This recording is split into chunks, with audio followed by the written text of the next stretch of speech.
les événements de la Omer à Méron, quand même qu'on sache ce que les Gdolim ont dit. Ils ont dit qu'ils vont pas en parler encore plus tard.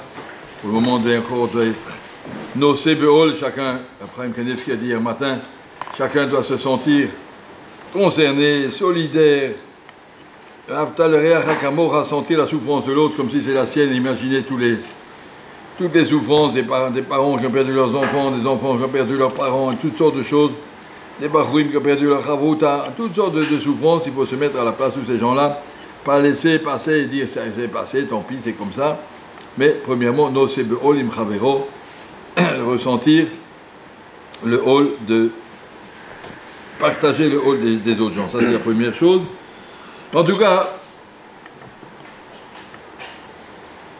il faut d'abord savoir, en ce qui concerne les gens qui sont niftarim, qu'ils ont eu la chance d'avoir été accueillis là-haut par Rabbi Shimon. Ils sont venus là-bas pour faire le kavod à Rabbi Shimon, la simcha de la hiloula de Rabbi Shimon. Rabbi Shimon les a accueillis. Mon neveu qui était là-bas m'a dit quelques minutes avant que tout cet accident arrive, il y avait tellement de gens, tous ensemble, on a dit Kabbalat Ol Malchut Shamaim, ce qu'on dit à la fin du Yom Kippour, ce qu'on dit à quelqu'un avant d'être niftar, le Shema, Baruch Shem, Shemo Elokim, Mamash Kabbalat Ol Malchut Shamaim, tous se sont préparés comme si c'était la fin de leur vie, et pour 45, c'était vraiment une préparation concrète. En tout cas, à savoir qu'ils ne sont pas partis comme ça sur un accident, ils étaient un Makom Kadosh. Ils ont été choisis. Je raconte une histoire qui racontait Rav Mishkovski. Il y avait une fois un yeshiva ici qui s'appelle Netivot Olam, yeshiva de Balei Tshuva, pas loin d'ici, Chova Shomer, qu'un bachour est arrivé, Balei Tshuva tout débutant, il devait avoir 20 ans, et il a progressé de façon extraordinaire. Le Rosh Yeshiva était tellement content, c'était un bachour qui a réussi pendant un an, vraiment à grandir, et à progresser dans toutes les dimensions. Yirat Shamaim, les Midot, la Tfila, vraiment c'était un bachour extraordinaire. Au bout d'un an, ce garçon a attrapé le cancer. Il était un an à l'hôpital, après il est décédé. Et ils ont demandé à Rav Mishkovski de venir faire un espèce. Il a dit, qu'est-ce que je dis? Il y a ses parents qui vont venir là-bas, ils ne sont pas religieux. Qu'est-ce qu'on peut leur expliquer? Qu'est-ce qu'on peut dire? Il a dit, je ne savais pas quoi dire. Je suis parti chez Rav Kanevski, j'ai dit, Rav Kanevski, qu'est-ce que je peux dire? Qu'est-ce qu'on peut dire? Un garçon nifla, magnifique, extraordinaire. Et à Kodesh Baruch Hu, il a laissé seulement un an, et après il est niftar. De quoi? Pourquoi il a mérité cette punition? Alors je suis allé chez Rav Kanevski, j'ai dit ça, il m'a dit, pourquoi tu vois les choses à l'envers? Pourquoi tu vois à l'envers? Ce garçon, il ne devait pas vivre. Il devait mourir il y a 2 ans. À Kodesh Baruch Hu lui a dit, je vais lui laisser une chance, il veut faire tchouva. Il a fait tchouva. Et on lui a enlevé un an de kapara pour toutes les avérotes qu'il avait fait avant. Il arrive là en haut maintenant avec une matana extraordinaire. Il serait mort il y a 2 ans, ils auraient été un rien, que le Jbo a fait un cadeau extraordinaire. Alors Rav Mishkovski a dit, bon je peux dire ça, mais les gens ne sont pas religieux, ils ne vont pas me croire. C'est facile à dire quoi. Bon, il a dit après l'espèce, j'aurais dit ça, le papa m'a appelé, il m'a dit, je vais te raconter une histoire. Il y a 2 ans, mon fils était à l'armée, il est rentré dans un tank, il devait aller faire un truc en Syrie. Il était déjà installé, puis Tom, il y a un officier qui arrive en criant « Sors d'ici, toi !» Il a fait sortir mon fils. Pourquoi je dis ça? C'est ma place, c'est mon temps. « Sors d'ici !» Puis il a mis un autre, et puis ils ont fait monter son fils dans un autre tank. Le premier tank, ils sont arrivés en Syrie, ils sont tous morts. Dès qu'ils sont arrivés, un obus qui est tombé dessus, le deuxième, ils sont tous revenus à la maison. Alors, mon fils a compris que Mishamaim, quand je beaucoup l'a sauvé, il y a quelque chose. Et il décide de partir à l'Yeshiva. Ça, c'est Reb Chaim Kanievski qui a dit. Ça veut dire, nous, on ne comprend pas les Cheshbon de Shamaim. C'est sûr qu'Akadosh Baruch Hu a un Cheshbon avec chacun. Ceux qui sont niftar, ils sont niftar par un grand route. La preuve, c'est que, on ne peut pas imaginer plus que ça, que le Sitor Simcha Shel Mitzvah, une belle Kedusha, et dans un Makom Kadosh, dans un Yom Kadosh. On souhaite à personne, mais en tout cas, on souhaite à tout le monde d'arriver que le jour de ses 120 ans, ils soient mouchan comme ça. En tout cas, nous, on n'a pas besoin de réfléchir sur eux. Eux, c'est des tzadikim qui ont été choisis. On doit réfléchir, mais qu'est-ce que ça nous fait à nous? Pourquoi Kadosh Baruch Hu a jeté un deuil sur tout Eretz Israël? Je ne sais pas si vous remarquez, tout le pays est en deuil. Là, je passe le soir à côté d'un magasin de pizza, là, pour le chemin pour aller à la maison. Tous les soirs, il y a la queue de 10, 15 personnes qui attendent depuis 2 jours. Il n'y a personne, il n'y a personne. On n'a plus envie d'aller, on n'a plus envie d'acheter. Tout le monde est en deuil. Que le Baruch veut nous parler. Ça, c'est sûr que le Baruch veut nous parler. À travers les événements, il veut nous parler. Mais qu'est-ce qu'il veut nous dire? En quoi ça nous concerne? Alors, premièrement,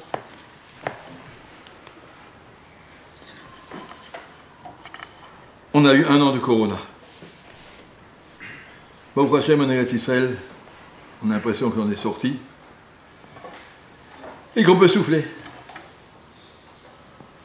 Et Akadosh Baruch Hu a dit, je vous ai envoyé la Corona pour rien, dis-moi. Pourquoi tu crois que j'ai envoyé ça? Il y avait une midatadine sur le monde qui n'est pas content, le monde il tourne à l'envers. Et la Corona s'arrête et on repart comme avant. La Shaviketiet Benechem, c'est pour rien que je vous ai frappé. Le monde entier est dans une souffrance. Et là, vous avez été libérés, on peut enlever les masques, et puis ça y est, on retrouve tout le monde, et puis ça, on peut se promener. On a oublié tout. Akadosh Baruch Hu a dit, Odloït Payassi, mais vous ne m'avez pas encore réglé les problèmes avec moi, je n'ai pas fait pour rien. Akadosh Baruch Hu était fâché, mais qu'est-ce qu'il veut? Il veut quelque chose.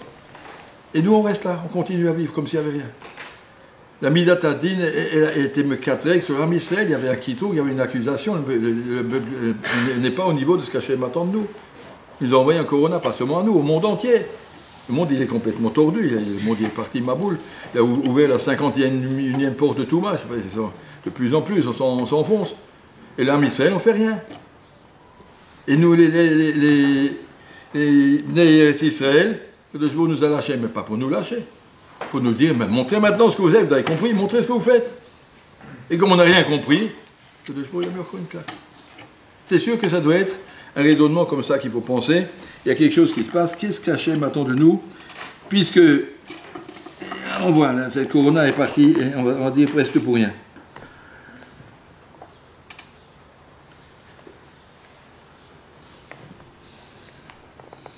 Alors, je dis seulement les choses que j'ai entendues, je ne dis rien de moi. Ce qu'Akadosh Baruch Hu veut voir, c'est que, regardez, avec quel enthousiasme vous êtes partis à Méron. Quelques centaines de milliers de juifs. Il y en a qui sont partis quelques jours avant. Et bien on y va. Et on est content de pouvoir danser avec Rabbi Shimon. Et on est là-bas dans l'enthousiasme. Pourquoi il n'y a pas cet enthousiasme dans le Limud HaTorah? Pourquoi le Limud HaTorah il est devenu lourd? Le Rosh Yeshiva de Mir en Amérique, Rabbi Birnbaum, il disait, marqué sur la Torah, nous ratzim, nous on court à la Torah. Aujourd'hui on ne court plus, on marche. Et c'est qui court à la Torah? Où c'est que tu vois des yeux brillants quand tu as une nouvelle svara? Ah, j'ai compris quelque chose. Ça va, j'ai compris. S'enthousiasmer pour la Torah, comme on s'est enthousiasmé pour d'avoir chez Bikdoucha. D'avoir chez Bikdoucha, on est en train. Le monde il vit sur la Torah. Et le monde entier il vit sur les gens qui étudient la Torah. Et la Torah, ça ne doit pas être quelque chose qu'on étudie, mais quelque chose qu'on vit profondément. Rav Steinman avait dit une fois, on raconte, la Gemara nous raconte que lorsque l'empereur a venu chercher Onkelos. C'était Onkelos, je ne sais plus qui c'était. Et viens, je ne veux pas que tu deviennes juif. Il a envoyé des soldats, et chaque fois qu'il envoyait un groupe de soldats, il arrivait à les convertir. Il leur parlait quelques phrases, il a dit, regardez, vous avez vu la mezouza? Il dit, c'est quoi? Eh bien, Kadosh Baruch Hu, il nous protège de l'extérieur. C'est pas comme chez les Goïms, que le roi il est assis là et puis que les soldats ils protègent. Je ne sais quand nous on est assis là, Kadosh Baruch Hu nous protège.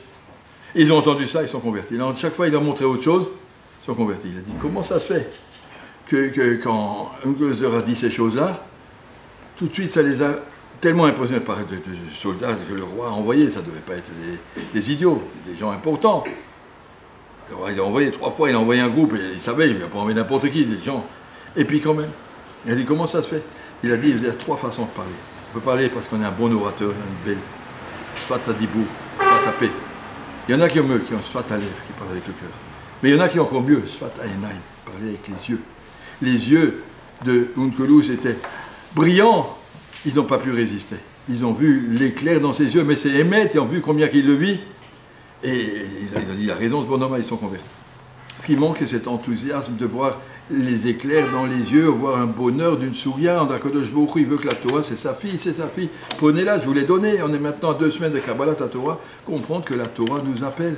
Oh, il aime la briotte, mais le bonach et le Torah, que je ne pas content si on ne met pas la Torah à son niveau. Il ne s'agit pas d'étudier un petit peu ici, un petit peu là. Il s'agit de consacrer sa vie, surtout on parle de Bachoré Yeshiva, consacrer sa vie, et même ceux qui ne sont pas Bachoré Yeshiva, consacrer son temps au limoud de façon profonde, personnelle, enthousiasmante. On n'est pas ici pour lire et traduire, on veut savoir la Torah, connaître la Torah, comprendre la Torah. Étudier la Torah Tachem dans toutes les dimensions. Il y a de la halacha, il y a de la mishnah, il y a de la gemara, il y a des chumash, il y a tout. Mais il faut tout savoir. Ça, c'est un petit peu... On dit que Gershon Liebman, on a entendu parler, c'est Rabbeinu d'Armentières qui a fondé le mouvement de Novardoc en France. En 1945, il est arrivé à Paris. Et il a fondé tous ces mots. Ça s'appelait Fublaine, après ça s'appelait Armentières, ça s'appelait Trilport, ça s'appelait Bussière, ça a beaucoup de mots. Et une fois, il est venu à Méron, à l'Akba Omer, et après, il a fait une dracha à la yeshiva de Novardoc à Yerushalayim. Il a dit, comment c'est possible qu'un juif, le jour de son Yartzeit, peut faire entrer tellement de simcha dans le monde? Comment que c'est possible? Il y a beaucoup de tzadikim qui ont un Yartzeit, mais tellement de simcha, il a fait rentrer dans le monde. Comment que c'est possible? Il leur a dit parce qu'il a appris au monde une chose. Il leur a dit Efshar Adam Choresh Beshaat Harisha, Zorea Beshaat Zria, Kotzer Beshaat Sira, Torato Matealer. Rabbi Shimon a dit aux gens si vous passez votre temps à vous occuper de votre parnassa, quand c'est que vous allez étudier? Et Rabbi Shimon a fait comprendre ça, et Rabbi Gershom Liebman a répété cette phrase pendant 20 minutes. Vous avez entendu? Le srout de Rabbi Shimon, c'est qu'il nous a fait comprendre on n'est pas là pour faire de l'argent, on est là pour l'Ernen. Travailler, étudier, comment s'investir dans le limoud. Ça, c'est Rabbi Shimon. Et c'est ça, là, tu viens un petit peu, comme ça, il nous a expliqué. J'ai dit la dracha de Rav Mishkovski au Shiva de Ochot Torah, le Mashgiach de Ochot Torah, qui était la main droite de Rav Steinman pendant des années, le porte-parole de Rav Steinman. Et il nous a dit, ça, après moi, c'est ça qu'Akadosh Baruch Hu attend de nous. Qu'on retrouve de l'enthousiasme dans le limoud et pas simplement du limoud tout sec, mais du limoud qu'on veut vivre, qu'on veut ressentir, qu'on veut courir vers le limoud. Et pas simplement, il y a un CDR, je viens, je suis un petit fonctionnaire. Non, on n'est pas des fonctionnaires, on est les enfants de la Torah. Et comme ça, on peut être Zoché Bezrat Hashem, à comprendre que ces tzadikim qui sont niftarim ne sont pas niftarim pour rien. Ils nous ont laissé une force, et tout ce qu'on va être mitrazek, ce sera pour eux un grand rizou. Il y en a un qui, paraît-il, j'ai entendu, qui est venu en rêve, un de ceux qui est niftarim, venu en rêve à son frère. Et il lui a dit, je t'en prie, dis à mes copains qui disent 3 fois par jour, à part ce qu'il doit dire dans la tfila, 3 fois par jour, ça me fera du bien.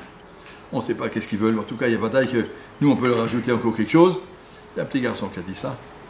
Et donc, conclusion, on va sortir quelque chose de concret, c'est Hitlaravut, Limoud, à Torah, avec enthousiasme, avec bonheur, avec ressentiment personnel et pas simplement le faire parce qu'il faut le faire, mais vraiment parce qu'on veut le faire.